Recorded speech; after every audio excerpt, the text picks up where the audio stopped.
ಒಂದಷ್ಟು ಪ್ರಶ್ನೆಗಳನ್ನು ತಗೊಳ್ತೀನಿ, 2-3 ಪ್ರಶ್ನೆಗಳನ್ನು. ಎಸ್ ಸರ್, ನನ್ನ ಹೆಸರು ಕೃಷ್ಣಾನಂದ ಶೆಟ್ಟಿ ಅಂತ. ನೀವು ಧರ್ಮಸ್ಥಳದ ಪರವಾಗಿ ಮಾತಾಡಿದ್ರಿ, ತುಂಬ ಸಂತೋಷ. ಕಾಂಗ್ರೆಸ್ನವರಾಗಲಿ ಬಿ ಜೆ ಪಿಯವರಾಗಲಿ ನಾಯಕರಾಗಲಿ ಬೆರಳೆಣಿಕೆಯಷ್ಟು ಜನ ಮಾತ್ರ ಧರ್ಮಸ್ಥಳ ಪರವಾಗಿ ಮಾತಾಡಿದ್ದಾರೆ.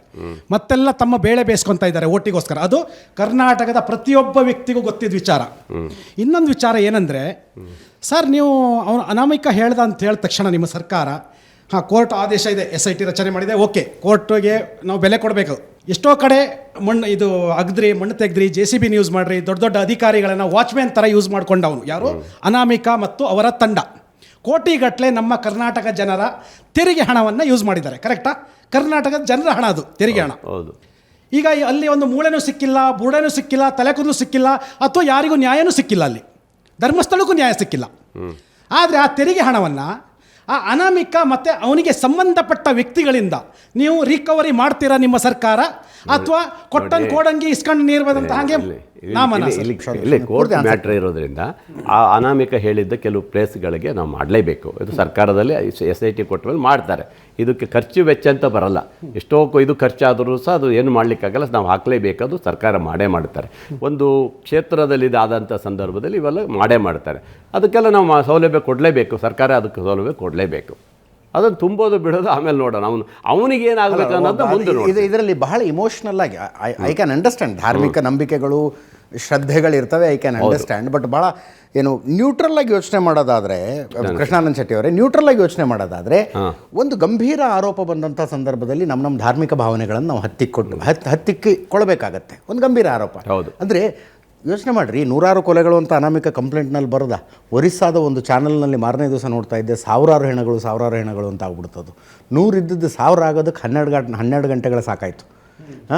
ಏನು mass rape, mass murder, mass burial ಅಂದರು. Mass rape, mass murder, mass burial national ಚಾನಲ್ಗಳಲ್ಲಿ ಚರ್ಚೆ ಆಯಿತು. ಇಂಟರ್ನ್ಯಾಷನಲ್ ಚಾನಲ್ ಅಲ್ ಜಜೀರಾದಲ್ಲಿ ಸುದ್ದಿ ಬಂತು. ಅಲ್ಲೊಂದು ವ್ಯವಸ್ಥಿತವಾಗಿ ಒಂದು ತಂಡ ಕೆಲಸ ಮಾಡಿದೆ. ಆದರೆ ಹಂಗಂತ ನೀವು ಧರ್ಮಸ್ಥಳದಲ್ಲಿ ಅಸ್ಥಿಪಂಜರಗಳಿಗಾಗಿ ಹುಡುಕಾಟ ನಡೆಸಿದ್ದೇ ತಪ್ಪು ಅಂತ ಹೇಳೋದಕ್ಕಾಗೋದಿಲ್ಲ. ಆಗಬೇಕಾಗಿತ್ತು, ಆಗಿದೆ. ಈಗ ಏನೂ ಸಿಕ್ಕಿಲ್ಲ ಅಲ್ಲ, ಮಾಡಿದ ಆರೋಪಗಳಿಗೆ ಏನೂ ಸಾಕ್ಷ್ಯ ಸಿಕ್ಕಿಲ್ಲ ಅಲ್ಲ. ಷಡ್ಯಂತ್ರದ ವಿವರಗಳನ್ನು ಬಹಿರಂಗಗೊಳಿಸಿ ಅಂತ ಸರ್ಕಾರದ ಮೇಲೆ ಒತ್ತಡ ಹಾಕಿದರೆ ಅದು ಕರೆಕ್ಟ್ ಮಾಡಬೇಕು. ಷಡ್ಯಂತ್ರದ ವಿವರಗಳನ್ನು ಬಹಿರಂಗಗೊಳಿಸಿ. ಈ ವ್ಯಕ್ತಿಯ ಹಿಂದೆ ಯಾರಿದ್ರು? ಜನ ಇದ್ರ? ಸಂಘಟನೆಗಳಿದ್ವಾ? ಹೊರಗಿನಿಂದ ದುಡ್ಡು ಬಂದಿದೆಯಾ? ಇಲ್ಲೇನಾದರೂ ಮೊಬೈಲೈಸ್ ಆಗಿದೆಯಾ? ಅಷ್ಟು ವಿಷಯಗಳನ್ನು ಜನರ ಮುಂದೆ ಬಹಿರಂಗಪಡಿಸಿ ಆ ಬೇಡಿಕೆ ಸರ್ಕಾರನೇ ಮಾಡಬೇಕು. ಸರ್ಕಾರ ಮಾಡಲಿ. ಸರ್ಕಾರ ಮಾಡಲಿಲ್ಲ, ಮಾಧ್ಯಮಗಳಿದಾವೆ ಸರ್.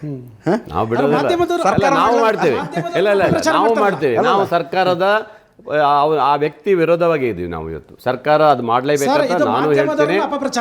ನಾನು ಖಂಡಿತ ನಾವು ಬಿಡುವುದಿಲ್ಲ. ನಾವು ನಂಬಿಕೆ ವಿಶ್ವಾಸದಲ್ಲಿ ಇಟ್ಕೊಳ್ಳುವಂಥ ಒಂದು ಕ್ಷೇತ್ರ ಇದೆ, ನಾವು ಬಿಡ್ಲಿಕ್ಕೆ ಸಾಧ್ಯ ಇಲ್ಲ. ಸುಮ್ಮನೆ ಒಂದು ಯಾವುದೋ ವ್ಯಕ್ತಿಗೆ ಅವಮಾನ ಮಾಡುವಂಥದ್ದು, ಮಾನನಷ್ಟ ಮಾಡುವಂಥದ್ದು ದೊಡ್ಡ ಅದು.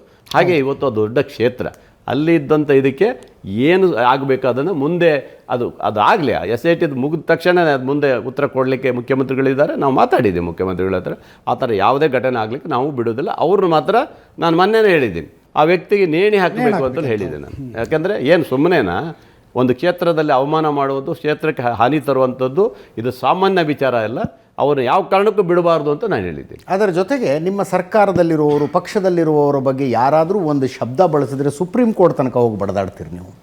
ತೋರಿಸ್ಲಾ 3500 ವಿಡಿಯೋಗಳನ್ನು ತೋರಿಸ್ಲಾ ನಾನು ಧರ್ಮಸ್ಥಳದ ವಿಷಯದಲ್ಲಿ, ವೀರೇಂದ್ರ ಹೆಗ್ಗಡೆ ಅವರ ವಿಷಯದಲ್ಲಿ, ಅವರ ಸಹೋದರರ ವಿಷಯದಲ್ಲಿ ಆಡಿದ ಮಾತುಗಳ ವಿಡಿಯೋ ತೋರಿಸ್ಲಾ, ಬಳಸಿದ ಶಬ್ದಗಳನ್ನು ತೋರಿಸ್ಲಾ. ಬೇರೆ ಏನಾದ್ರು ಮಾತಾಡ್ಲಿಕ್ಕೆ ಅಲ್ಲ ಅಂದರೆ ಸರ್ಕಾರದಲ್ಲಿ ಇದರಲ್ಲಿ ಇವತ್ತು ನಾವು ಯಾವುದೇ ಆ ಥರವಾದಂಥ ಧರ್ಮಸ್ಥಳಕ್ಕೆ ಹಾನಿ ಮಾಡುವಂಥ ವಾತಾವರಣ ನಮ್ಮಲ್ಲಿ ಅಲ್ಲ. ಆದರೆ ಯಾರನ್ನೂ ಏನು ಕಂಟ್ರೋಲೇ ಮಾಡೋದಕ್ಕಾಗೋದಿಲ್ವಾ ಸರ್ಕಾರ ಅಂತ ಕೇಳ್ತಾ ಇದ್ದೀನಿ. ಯಾರ ಬಗ್ಗೆ ಯಾರು ಏನು ಬೇಕಾದರೂ ಮಾತಾಡ್ಬೋದು, ಯಾರು ಏನು ಬೇಕಾದ್ರೂ ಮಾತಾಡೋ ಅವಶ್ಯಕತೆ ಇಲ್ಲ, ಆಗ್ಲಿಕ್ಕಿಲ್ಲ.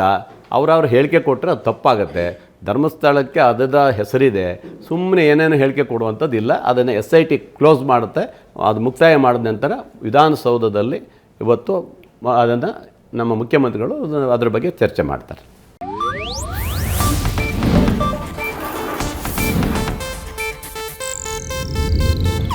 ಇದು ಏಷ್ಯಾನೆಟ್ ನ್ಯೂಸ್ ನೆಟ್ವರ್ಕ್ ಪ್ರಸ್ತುತಿ.